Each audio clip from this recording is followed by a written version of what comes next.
Hello, everyone. Welcome to day 24 of the holiday card series for 2021. We only have 2 videos left, this video and then 25. I can't believe we're already here. It's been a whirlwind of a holiday season. Just a reminder that even though the day 25 video is the last official Christmas card video of the holiday card series, I will still have a couple videos in between when it ends next Monday and when Christmas happens. So make sure you come back for those videos. They should be really special. So today's card has some dry brush pearlescent paint. I'm not sure what to call it. It's kind of a dry brush background. And then I'm going to do a simple grading on top. It works up really, really fast, and you could adapt this to plenty of other supplies in your stash. You could do this with inks by swiping the ink pad or using some different types of watercolors. So let's get into it. I'm starting out with some black watercolor paper. This is a smaller, I think it's a 5x7 pad from Legion. This is their black watercolor paper. And I'm just going to fold it back. And even though they're not gummed on the sides, I'm just going to be painting straight on the pad today, and then I can tear off the top sheet later. I'm using these watercolors from Yuli Watercolors. This is the Christmas series, and she actually sells these dot cards, which with a very generous amount of each color.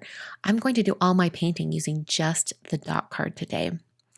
And I'm also using a size 8 round brush from Escada. And I'm mostly going to only be adding water just sparingly whenever I need it. I used an eyedropper tool to put in just 1 drop of water on each color I'm going to be using, just to get the colors kind of softening. But the only water I'm really going to be introducing is water that's on my brush. So when I switch colors, I'll need to, clean off the color. Then I'll come back to that dot card and pick up a little bit of paint. My dot card was kind of moving around, so I decided to tape it to my work surface. So I just looped back some blue painter's tape and then pressed down on that dot card, and that held it in place while I did all my painting. So I've started with the color Apple, and you can see that I'm just coming in from the right and left sides of the pad of paper and really letting the dry texture of the paper show through. And then as I start layering colors on top of each other, I'll get a little bit of a mixture of color. But for the most part, these colors really stand on their own, and they look really, really nice. The shimmer on these colors is stellar. It's out of this world.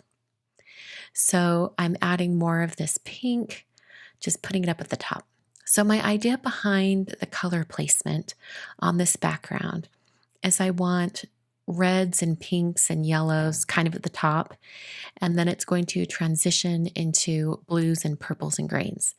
So I'm mostly concentrating the pink color at the top, just so I can have a little bit of more of a transition down to the bottom. So now I'm bringing in this orchid color. It's such a beautiful purple magenta. Wow, it just really is so bright on this black watercolor paper.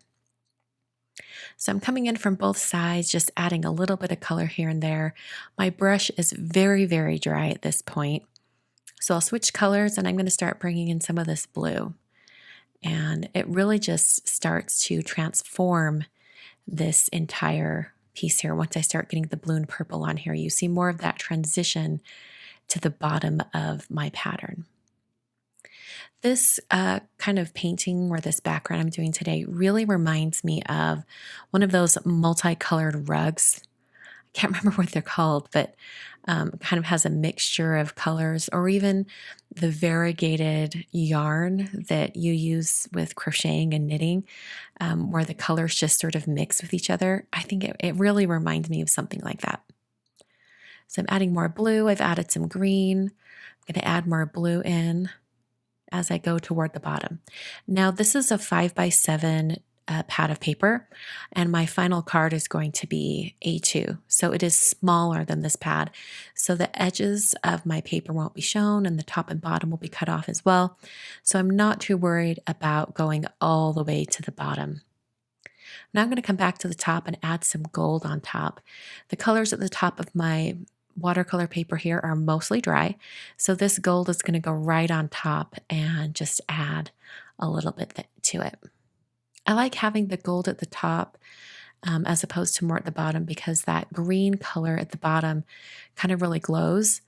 And I think having a gold at the top, which is more of a yellow shade, sort of helps mix in those really bright colors. Bringing just a little bit of gold down at the bottom, just trying to mix those in. And then I realized all of my red that I started with was missing. So I'm going to go back and add some red on top. Or rather, I should say that it's the color apple, because there is a red on the dot card, but I'm using the apple color right now. Just adding more of that red in. I'm getting near to the end where I've got all these spaces filled in. There's just a few black areas really showing through, and I really like how it's looking. So here is the finished painting before it's dry. I'm going to hit it with a heat tool just to make sure everything is dry. And I've noticed with these paints that once they're dry, they are even more glowing. It's like the colors just pop even more once they're dry. So I'm going to peel this off my pad of watercolor paper here, and then I can cut it down to an A2 card. Actually, it's smaller than A2. I think I made it 3 1/4 wide by 4.5 tall. So I'm going to be using the Joyful Season stamp set from Simon Says Stamp. This is one that was included in a card kit last year, and by the time it came out, I was more than halfway through my holiday card series, so I didn't really have a chance to use it.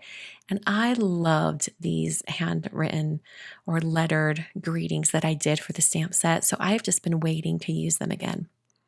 This is going to really let this greeting shine. So I used one of the lettered greetings and also the font of Merry Christmas. And I'm going to stamp this in Versamark ink and then emboss on top with embossing powder. So I'm inking up my stamps with Versamark, and then I'm going to go ahead and press it down onto my watercolor paper. So in actuality, this is the second time I've made this card. The first time was about a week previous to this when I filmed this, and I wasn't filming at the time. I just wanted to try out this watercolor technique, and I loved it so much that I decided that I would go ahead and film it.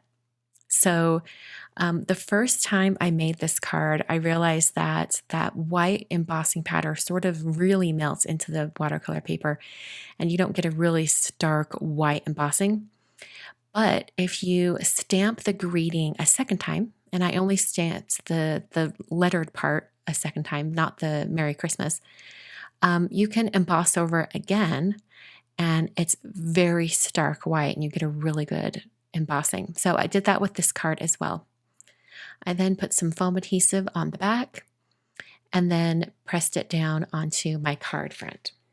And as I'm watching this back while I'm editing, I just realized I didn't take the release paper off one of my foam strips. Too funny. To finish off this card, I'm going to add some white accents. I decided to do it with a white gel pen, just do a dashed line around the outer edge. And then I'm going to grab that first card that I mentioned that I made a week previous. And on that card, I decided to add some sequins to it. And I just used some red and purple and kind of a more yellowy sequin. They were just more clear. For this card today, I'm going to use all the same color sequins. These are crystal sequins from Darice. This is the 8mm and 5mm sizes. And I just picked them up with a jewel picker and then glued them down using some Honeybee Precision Tip Glue. So the card actually comes together rather quickly. In fact, if you were going to paint across a larger piece of watercolor paper and then cut it down into multiple pieces to go on cards, you could actually duplicate this design pretty easily and quickly. So those are the cards for day 24. I love how they look side by side, even with the different sequins that I chose for each of them. I love how that card turned out. I'm so glad that I decided to go ahead and show you guys how it was made. Like I mentioned in the voiceover, I originally made this card because I was just experimenting with kind of that dry brush technique. And then when the card was finished, I was like, this is really beautiful. I want to make this on camera. And, you know, every other time I'm just experimenting, I usually just film it. So you would have seen it. But this one time, for whatever reason, I was not filming.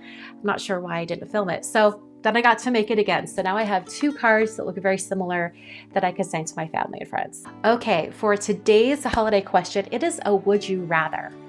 So these two items I'm gonna mention, sometimes they can be controversial. Some people love them, a lot of people hate them.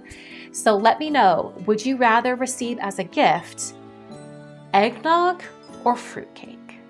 Let me know which you would prefer.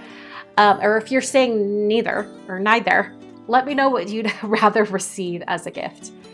Let me know in the comments.